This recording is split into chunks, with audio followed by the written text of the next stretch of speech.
the decision that we have been waiting for. A judge has just ruled that the Trump administration's effort to deport Mahmoud Khalil can move forward. Correspondent Brooke Taylor, live right near that courthouse in Jena, Louisiana. Tell us what the judge is saying in there, Brooke. Hi, Martha. Yeah, this has been long anticipated and some major news. Just to first give you some perspective, we're down the street from that ICE detention center.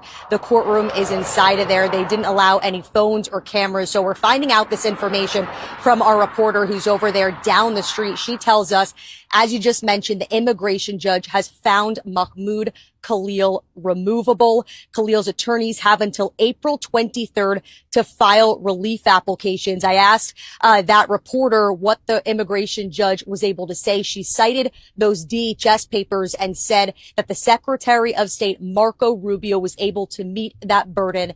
And again, they have decided that Mahmoud Khalil is removable. The next question, Martha, of course, his attorneys are going to fight this, but how long that process is going to take right now for him to be deported. We'll send it back to you. All right.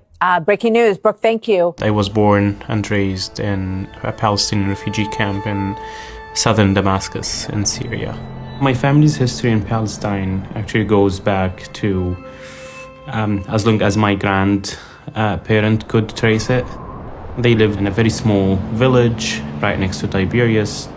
Mostly they were farmers. My grandmother, she used to tell us that she had Jewish neighbors.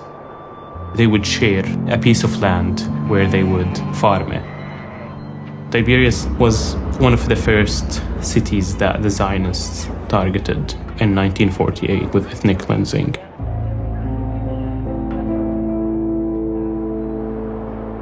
In April 1948, a month before the Nakba, the Zionist militias, they burned one of their villages.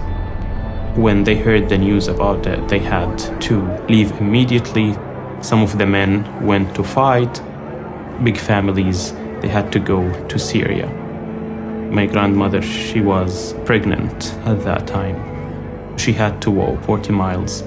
She gave birth on the way. When they arrived in the refugee camp, they thought it's just a matter of days until they would go back.